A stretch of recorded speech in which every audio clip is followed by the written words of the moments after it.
दिल्ली और एनसीआर में मसाज के नाम पर लोगों को ब्लैकमेल करने का धंधा जोरों पर है। नीरज नारंग को भी एक ब्लैकमेलिंग गैंग ने अपना शिकार बनाकर कई लाख रुपए ऐंठ लिए थे।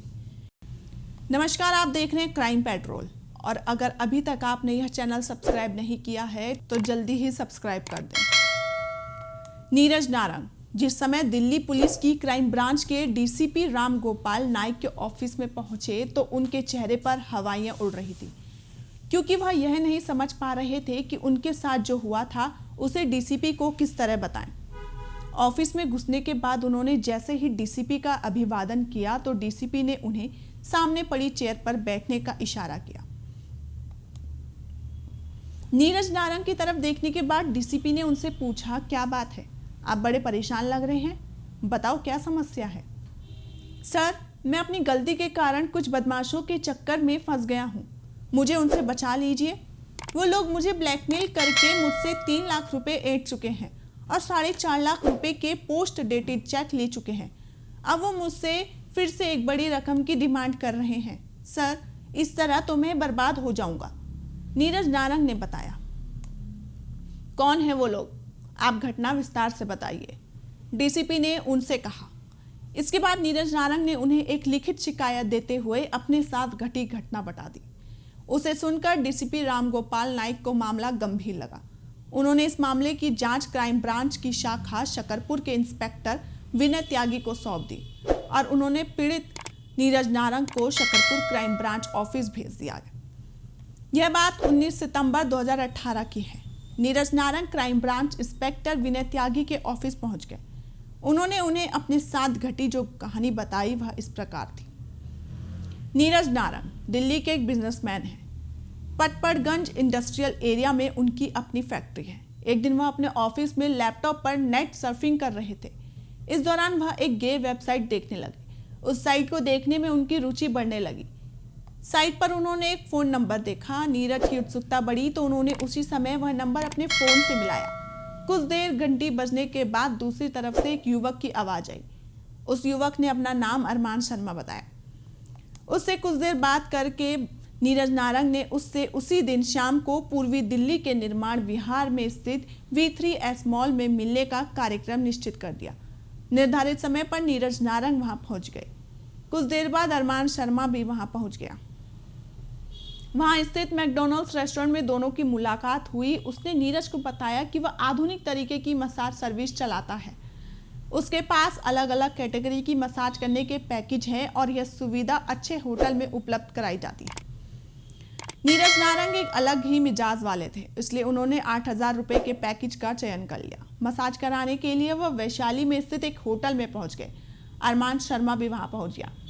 अरमान ने जिस तरह से नीरज की मसाज की थी वह तरीका नीरज को बहुत पसंद आया, जिससे उन्होंने होटल के खर्च के अलावा 8,000 रुपए अरमान को खुशी खुशी दे दिए। अरमान शर्मा ने अपनी कुछ मजबूरियां उन्हें बताई।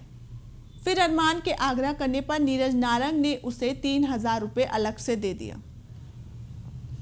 इसके 10 दिन बाद नीरज नारंग का मन फिर से मसाज कराने का हुआ। वह अरमान को फोन करने के मूड में थे, तभी उनके मोबाइल की घंटी बजी। फोन स्क्रीन पर जो नंबर उभरा उसे देखकर उनकी आंखों में अनोखी चमक उभर गई। यह नंबर अरमान शर्मा का था। अरमान ने उन्हें मसाज के लिए उसी होटल में आने के लिए कहा तो शाम के 5 बजे नीरज नारंग वहां पहुंच गए। करीब आधे घंटे के बाद जब होटल के बंद कमरे में नीरज नारंग निर्वस्त्र होकर अरमान से मसाज करवा रहे थे, तभी कमरे के दरवाजे पर जोर से दस्तक हुई। दस्तक के बाद अरमान ने नीरज को कपड़े पहनने का मौका दिए बिना झट से कमरे का दरवाजा खोल दिया। दरवाजा खुलते ही धड़धड़ाते हुए 2 युवतियां कमरे में घुस गई। उनमें से एक ने सोफे पर रखे नीरज नारंग के सभी कपड़े अपने कब्जे में ले लिए तो दूसरी अपने मोबाइल फोन से उनका वीडियो बनाने लगी। अरमान शर्मा, जो कुछ देर पहले नीरज नारंग की इच्छा के अनुसार तरह तरह से उनकी मसाज कर रहा था, उसने गिरगिट की तरह रंग बदला और वह भी उन युवतियों के पास जा खड़ा हो गया। उनमें से एक युवती नीरज नारंग को गालियां बकते हुए उनके नग्न वीडियो को सोशल साइट्स पर सार्वजनिक करने की धमकी देने लगी और कहने लगी कि यदि ऐसा नहीं चाहते तो बदले में 10 लाख रुपए देने होंगे। कहां तो नीरज नारंग अरमान शर्मा के हाथों से मसाज लेते हुए आनंद के सागर में गोते लगा रहे थे और कहां पलक झपकते ही परिस्थितियां उनके विपरीत हो गई। खुद को इस तरह बेबस पाकर नीरज नारंग सकते में रह गए। उस समय उनके पर्स में 1 लाख रुपए थे जो उन्होंने उस युवती को सौंप दिए और गिड़गिड़ाते हुए अपने कपड़े लौटा देने की गुहार करने लगे। मगर दोनों युवतियां उन्हें प्रताड़ित करते हुए 10 लाख रुपए देने का दबाव बनाती रही। उसी समय अरमान ने कमरे में रखी लोहे की रॉड से नीरज नारंग को बुरी तरह पीटना शुरू कर दिया। मरता क्या नहीं करता। बचने का कोई चारा नहीं देखकर नीरज नारंग ने युवती को बताया कि उनकी कार पार्किंग में खड़ी है। उन्होंने युवती को कार का नंबर बताते हुए कार की चाबी सौंपी और उस पर रखा ब्रीफ केस लाने को कहा। युवती कार की चाबी लेकर होटल की पार्किंग में पहुंची तो उसमें रखा उनका ब्रीफ केस लेकर कमरे में लौट आई। नीरज नारंग ने उसमें रखे 2 लाख रुपए निकालकर उसे सौंपे तथा 4.5 लाख रुपए के 3 पोस्ट डेटेड चेक उसे दे दिए। नीरज ने इंस्पेक्टर विनय त्यागी को बताया कि वह लोग अब फिर से पैसों की डिमांड कर रहे हैं। इंस्पेक्टर विनय त्यागी ने बुरी तरह परेशान दिख रहे नीरज नारंग को ढांढस बंधाया, फिर उनका मसाज करने वाले अरमान शर्मा और दोनों युवतियों का हुलिया वगैरह पूछकर अपनी डायरी में दर्ज कर लिया। इस घटना के बारे में पूरी बात जान लेने के बाद उन्होंने उन्हें सतर्क रहने की हिदायत देकर घर जाने की इजाजत दे दी। इसके बाद नीरज नारंग अपने ऑफिस की ओर निकल गए। इंस्पेक्टर विनय त्यागी ने इस केस के बारे में एसीपी अरविंद कुमार मिश्रा को बताया। एसीपी ने इस रैकेट का पर्दाफाश करने के लिए इंस्पेक्टर विनय त्यागी के नेतृत्व में एक टीम बनाई। इंस्पेक्टर त्यागी ने अपनी टीम के साथ केस के सभी पहलुओं पर विस्तारपूर्वक विचार विमर्श करने के बाद आरोपियों को पकड़ने की एक फुल प्रूफ योजना तैयार की। उन्होंने नीरज नारंग को एक बार फिर अपने ऑफिस में बुलाकर पूरी योजना समझा दी। उन्होंने उससे यह भी कहा कि उनके पास ब्लैकमेलर का जब भी कोई फोन आए तो वह उन्हें सूचित कर दे। इत्तेफाक से अगले ही दिन नीरज नारंग के पास ब्लैकमेलर अरमान शर्मा का फोन आया। उसने 2 लाख रुपए मांगे थे। उसने पैसे लेकर दक्षिणी दिल्ली के साकेत में स्थित सेलेक्ट सिटी वॉक मॉल में शाम को बुलाया था। ऐसा नहीं करने पर उसने परिणाम भुगतने की धमकी दी थी। नीरज ने इंस्पेक्टर विनय त्यागी को फोन करके यह सूचना दे दी। नीरज नारंग की बात सुनकर विनय त्यागी ने एसीपी अरविंद मिश्रा को इस जानकारी से अवगत करा दिया। इसके बाद वह उनसे आगे की योजना पर विचार करने लगे। थोड़ी देर बाद इंस्पेक्टर विनय त्यागी ने नीरज नारंग को फोन करके आगे की पूरी योजना समझा दी। निर्धारित समय पर नीरज नारंग एक बैग में 2 लाख रुपए लेकर Saket selected walk city mall पहुंच गए और अरमान के वहां आने का इंतजार करने लगे। थोड़ी देर बाद अरमान अपनी एक गर्लफ्रेंड के साथ नीरज नारंग के पास पहुंच गया। बातचीत होने के बाद नीरज ने उसे पैसों वाला बैग सौंप दिया। जैसे ही अरमान ने नीरज नारंग से पैसों का बैग लिया, सादे वेश में वहां मौजूद क्राइम ब्रांच की टीम ने अरमान और उसकी गर्लफ्रेंड को अपने कब्जे में कर लिया। उन्होंने उनके पास बैग से 2 लाख रुपए भी बरामद कर लिए। इसके बाद क्राइम ब्रांच की टीम उन दोनों को लेकर शकरपुर स्थित ऑफिस लौट आई। यह बात 20 सितंबर 2018 की है। हिरासत में लिए गए युवक से पूछताछ की गई तो पता चला उसका असली नाम अरमान शर्मा नहीं बल्कि शादाब गौहर है। उसके साथ वाली युवती ने अपना नाम मंजीत कौर बताया। दोनों के पूछताछ के दौरान अपना अपराध स्वीकार करते हुए ब्लैकमेलिंग के धंधे की जो कहानी बताई वह इस प्रकार निकली। 25 साल का शादाब गौहर उर्फ अरमान शर्मा मूल रूप से श्रीनगर कश्मीर के कुमो पतशेनी बाग का रहने वाला था। वहां से 12वीं तक की पढ़ाई करने के बाद उसका रुझान बॉडी बिल्डिंग की तरफ हो गया। वह बेहद फैशनेबल युवक था, इसलिए खुद के मेंटेन करने पर बहुत ध्यान देता था। उसने जिम जाना शुरू कर दिया था। 1-2 साल तक तो घर वालों ने उसकी बॉडी फिटनेस पर पैसे खर्च किए, लेकिन बाद में उन्होंने कह दिया कि वह खुद कमाकर अपने ऊपर खर्च करे। शादाब ऐसा कोई काम नहीं जानता था जिसके बूते पर वह कमाई कर सके, लिहाजा उसने मोबाइल रिपेयरिंग का काम सीखना शुरू कर दिया। यह काम सीखने के बाद उसने श्रीनगर में ही मोबाइल रिपेयरिंग की दुकान खोल ली। थोड़े ही दिनों में उसका काम चल निकला और इस काम में उसे अच्छी कमाई होने लगी। जेब में पैसे आए तो वह खुद की फिटनेस पर और ज़्यादा ध्यान देने लगा। शादाब बहुत खूबसूरत था। अच्छे खान पान और ब्रांडेड कपड़ों के कारण उसकी पर्सनैलिटी और भी निखर गई। लेकिन जब कश्मीर की हालत ज़्यादा बिगड़े और घाटे में आए दिन उसकी दुकान बंद रहने लगी तो वह परेशान हो उठा। दुकान बंद रहने के कारण उसकी आमदनी बंद हो जाती, यानी उसे फिर से रुपयों की किल्लत रहने लगी। वह परेशान चल रहा था कि एक दिन पत्थरबाजी के दौरान लोगों ने उसकी दुकान को आग लगा दी। दुकान के उजड़ जाने के कारण उसकी माली हालत बेहद खराब हो गई थी, तो वह काम की तलाश में चंडीगढ़ आ गया और वहां के एक जिम में ट्रेनर की नौकरी कर ली। चंडीगढ़ के जिम में काम करने के दौरान उसकी बहुत सी ऐसे लड़के लड़कियों से जान पहचान हो गई जो रोजाना वहां एक्सरसाइज के लिए आया करते थे। चूंकि शादाब गौहर एक हैंडसम युवक था, इसलिए खूबसूरत लड़कियों से दोस्ती होते देर नहीं लगती थी।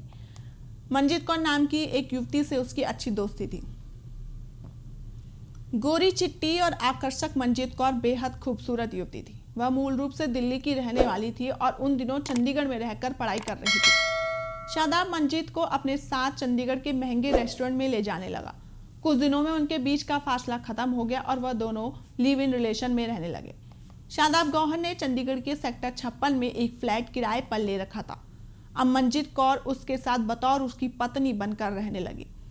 अभी दोनों को साथ रहते हुए ज्यादा दिन नहीं गुजरे थे कि इसी बीच उन्हें महसूस होने लगा कि केवल जिम की कमाई भर से उनके वे सपने पूरे नहीं हो सकते जिनकी ख्वाहिश वे अपने दिलों में पाले हुए थे। इसके लिए उन्होंने नए नए उपाय खोजने शुरू कर दिए। दोनों यही योजना बनाते कि कम समय में अमीर कैसे हुआ जाए। इसी बीच एक शाम मंजीत कौर की मुलाकात जिम में आने वाली एक लड़की शीबा से हुई, जो न केवल उसकी तरह ही खूबसूरत और आजाद ख्यालों वाली बल्कि उसकी हसरतें भी जल्द अमीर बनने की थी। बातों के दौरान मंजीत ने शीबा के मन की बात जानी तो उसके चेहरे पर रौनक आ गई। उसने शीबा को अपने live in partner Shadab Gauhar उर्फ अरमान शर्मा से मिलवाया और अपनी योजनाओं के बारे में बात कर उसे अपने रैकेट में शामिल कर लिया। अब ये तीनों मुसाफिर एक ही कश्ती में सवार थे जिसकी एक मंजिल थी, जिसे पाने के लिए वे किसी भी हद से गुजरने को तैयार थे। तीनों ने चंडीगढ़ के बजाय दिल्ली चलकर अपनी योजना को अंजाम देने का फैसला किया। 2018 के जुलाई महीने में वे तीनों दिल्ली आ गए और पूर्वी दिल्ली के लक्ष्मी नगर के जवाहर पार्क में एक मकान किराए पर लेकर रहने लगे। यहाँ के मकान मालिक को शादाब ने बताया कि वे एक इंटरनेशनल कॉल सेंटर में नौकरी करते हैं। मकान मालिक को अपने किराए से मतलब था। दूसरे, इन तीनों की पर्सनैलिटी इतनी प्रभावशाली थी कि उसने इनसे ज्यादा कुछ पूछने की जरूरत ही नहीं समझी। दिल्ली आकर शादाब गौहर ने एक गे वेबसाइट पर अपना प्रोफाइल अरमान शर्मा के नाम से अपलोड करके मसाज सर्विस उपलब्ध कराने का विज्ञापन देना शुरू कर दिया। उसकी नज़र मालदार क्लाइंट पर रहती थी जिससे वह अधिक से अधिक रुपए ऐंठ सके। इसके अलावा उसने अपने रैकेट में 8 कमसिन लड़कों और एक लड़की को भी शामिल कर लिया, जो उसके कहने पर क्लाइंट को मसाज सर्विस देने के लिए दिल्ली और एनसीआर में बताए गए ठिकानों पर जाते थे। ये लड़के अपने क्लाइंट को मसाज सर्विस देकर जो भी कमाते थे, उनमें प्रत्येक सर्विस पर शादाब गौहर अपना कमीशन वसूल करता था और बीच बीच में मंजीत कौर और शीबा मसाज के दौरान क्लाइंट का वीडियो बनाकर उससे मोटी रकम वसूल करते थे। सितंबर के पहले हफ्ते में नीरज नारंग वेबसाइट पर दिए गए नंबर पर फोन कर शादाब उर्फ अरमान के संपर्क में आए और मसाज करवाने के चक्कर में उसके जाल में फंस गए। 3 लाख रुपए नकद और 4.5 लाख रुपए के पोस्ट डेटेड चेक लेने के बावजूद भी शादाब ने नीरज नारंग का पीछा नहीं छोड़ा। वह उनसे 2 लाख रुपए की मांग करने लगा। फिर मजबूर होकर नारंग ने इसकी शिकायत क्राइम ब्रांच के डीसीपी से कर दी। शादाब गौहर उर्फ अरमान शर्मा और मंजीत कौर से पूछताछ करने के बाद पुलिस ने उन्हें गिरफ्तार कर कोर्ट में पेश कर 2 दिनों के पुलिस रिमांड पर लिया। इस दौरान दोनों आरोपियों के कब्जे से नीरज नारंग से लिए गए 2.25 लाख रुपए तथा 4.5 लाख रुपए के पोस्ट डेटेड चेक बरामद कर लिए। रिमांड अवधि खत्म होने के बाद पुलिस ने शादाब गौहर और मंजीत कौर को कोर्ट में पेश किया और वहां से दोनों को न्यायिक हिरासत में भेज दिया गया। ऐसे ही अन्य कहानियों को जानने के लिए हमारे चैनल को सब्सक्राइब जरूर करें।